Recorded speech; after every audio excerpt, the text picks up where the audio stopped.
Alors, vous savez que notre chroniqueur économique Francis Gosselin veut qu'on ferme la SAAQ. Le Parti libéral du Québec va pas si loin que ça, mais ils veulent qu'on mette la SAAQ sous tutelle. Nous allons en parler avec M. Monsef Déragi, qui est leader parlementaire du Parti libéral du Québec. Bonjour, M. Déragi. Oui, bonjour, Monsieur Martineau. Épouvantable, ce qu'on entend tous les jours. Épouvantable, M. Déragi. Ben, vous avez raison. Je me mets à la place des gens qui nous écoutent, Monsieur Martineau, aujourd'hui. Des Québécois qui travaillent dur, très dur, et ils voient leur gouvernement dilapider l'argent public. Et aujourd'hui, nous avons demandé à quel moment, Mme Guilbeault, sa responsabilité commence. On veut savoir à partir de quel moment, Mme Guilbeault, on va lui poser la question, pourquoi vous l'avez échappé? Nous avons déjà perdu l'équivalent de 500 millions de dollars. Et là, aujourd'hui, on apprend, hier, avec le vérificateur interne de la SAC, qu'il voulait piger dans le fonds destiné aux accidentés de la route. Hum. Je ne trouve pas les mots. Et je ne trouve pas les mots pour décrire la situation épouvantable de cette société d'État. Et M. Martineau, vous le connaissez très bien, c'est des gens très bien payés. C'est des gens hautement payés. C'est des vice-présidents qui touchent au-delà de 200 000 dollars. Un PDG payé presque à 350 000 dollars pour gérer notre argent. C'est ça qui est épouvantable, M. Martineau. Un président du conseil d'administration qui disait aux membres du conseil d'administration, il ne faut pas éventer l'affaire. On sait que ça va mal, on sait qu'il y a des dépassements de coûts, mais il va y avoir une élection bientôt. Il ne faut pas trop en parler. C'est quand même hallucinant, ça. Est-ce qu'on lui a dit de le dire? On ne le sait pas. Qui a nommé le président du CA? Qui a nommé le PDG? Vous le savez, c'est que nous avons beaucoup de questions et encore une fois, je me mets à la place des auditeurs qui nous écoutent, qui eux travaillent dur, qui payent leurs impôts.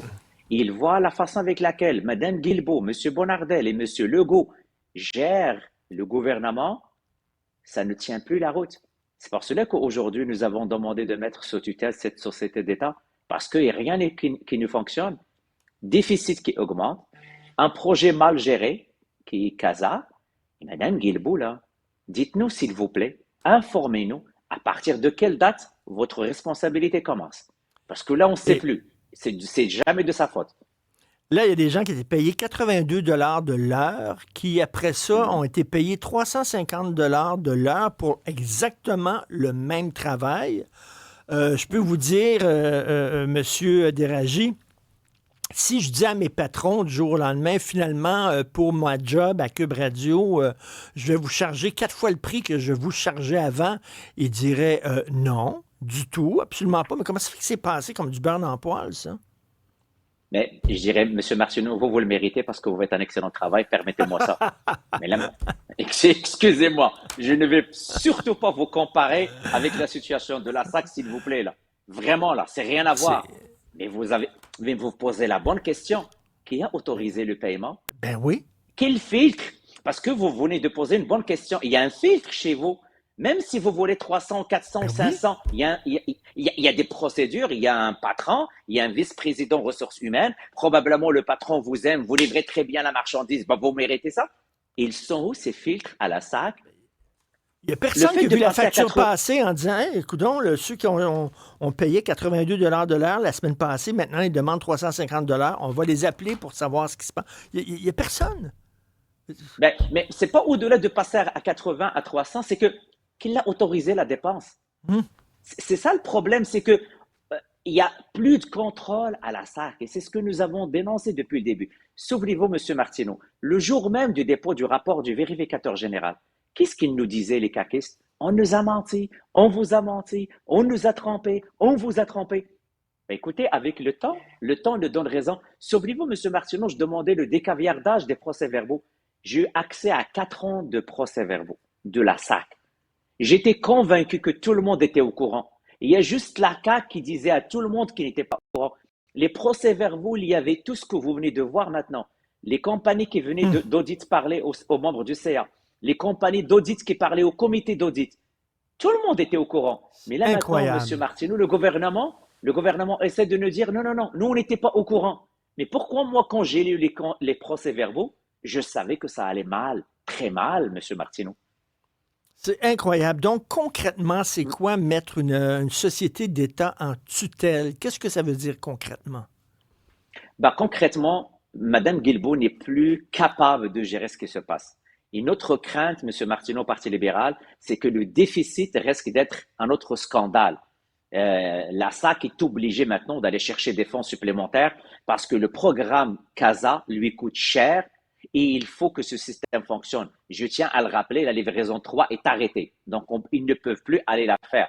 Donc, il y a tellement de dépenses. Notre crainte, c'est que la chose la plus facile vont aller piger dans le fonds des accidentés pour baisser le déficit qu'ils ont. Donc, du moment que nous avons perdu notre confiance dans la façon avec laquelle Mme Guilbeault gère la SAC, on demande au Premier ministre de s'impliquer, de mettre sous tutelle la SAC et mettre des bons gestionnaires parce qu'il faut arrêter ce bar ouvert. Il ne faut absolument pas qu'on se rende compte l'année prochaine, M. Martineau, qu'il y a un autre déficit et qu'on est obligé d'utiliser l'argent des contribuables pour baisser ce déficit. Aujourd'hui, on veut arrêter le bar ouvert à la SAC. Eh bien, je pense que c'est de la musique aux oreilles de plusieurs auditeurs, de gens qui nous écoutent. Vous savez, lorsqu'ils étaient dans l'opposition, la CAQ demandait une commission d'enquête publique sur l'octroi de tous les contrats qui concernent l'informatique et les ordinateurs. Quand ils ont été élus, soudainement, ils ont balayé ça sous le tapis en disant non, il n'y en aura pas de commission. Est-ce que vous voudriez, vous, qu'on élargisse justement le mandat de la commission pour aller voir les autres contrats qui ont été accordés dans d'autres projets informatiques? C'est une très bonne question, mais la réponse elle est un peu plus complexe. Permettez-moi, M. Martineau. Premièrement, on doit comprendre ce qui s'est passé réellement avec la SAC, parce qu'on doit tirer les leçons. S'il y a des gens qui ont fait des malversations ou qui ont utilisé des stratagèmes, ils doivent payer. Ça, c'est très important. Au niveau de l'imputabilité ministérielle, s'il y a un ministre qui n'a pas fait bien son travail, il doit payer. C'est ce que la population nous demande. Maintenant, vous avez raison de soulever cet enjeu. Nous avons deux autres projets de transformation au niveau de la santé et au niveau du ministère de la Justice. Ce que je m'attends aujourd'hui au niveau du gouvernement, c'est mettre une équipe dédiée à suivre ces projets. Parce que je tiens à vous le rappeler, M. Martineau, nous sommes déjà presque à plus que la moitié de l'argent dépensé pour la transformation numérique au niveau du réseau de la santé. Et on n'est même pas à 12%. Donc, c'est important de suivre les projets de transformation numérique. Attention de ne pas généraliser parce que quand on généralise et on élargit plutôt, quand on élargit le mandat, on risque de ne pas obtenir les résultats escomptés. L'argent des contribuables, il est précieux.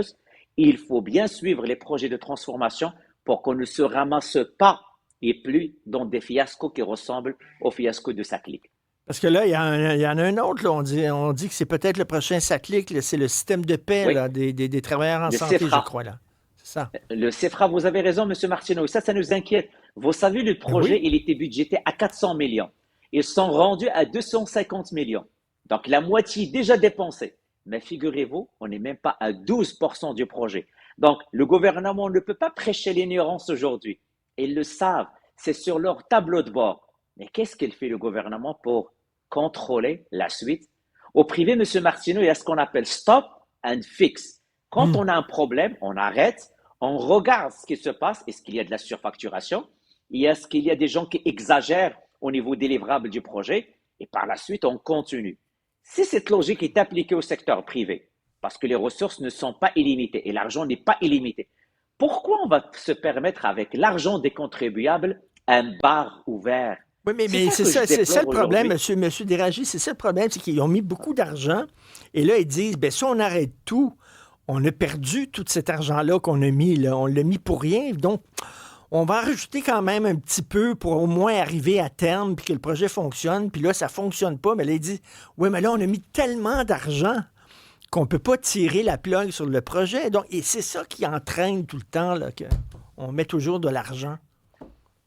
Ben, vous avez raison, il ne faut pas toujours continuer à injecter de l'argent, surtout que les résultats ne suivent pas. Mais pourquoi ça marche dans le secteur privé? Quand on a un problème de dépassement de coûts, si les gens dépassent les coûts, ils sont renvoyés, ils sont mis dehors, ils sont renvoyés. Mais au public, on vénère ces gens. Et vous savez, M. Martineau, pendant qu'on parle du fiasco, il y avait des augmentations de salaire et des primes à la SAC. C'est ça que je trouve épouvantable. Donc, la ministre, elle est contente, le président de CA est content, le PDG de la SAC est content. Ça n'a aucun bon Mais, sens. Il faut qu'on arrête ce bar ouvert-là. L'argent des contribuables est gagné durement par les Québécois. Il faut que ça cesse. Les gens sont tannés de voir un gouvernement qui gère mal leurs finances publiques. En tout cas, vous faites un bon travail, justement, et lâchez pas le morceau parce qu'il faut aller jusqu'au bout de cette affaire-là. Monsieur Monsef Déragi, leader parlementaire du Parti libéral du Québec. Merci beaucoup. Bonne journée. Merci, Monsieur Martineau. Au Merci. revoir.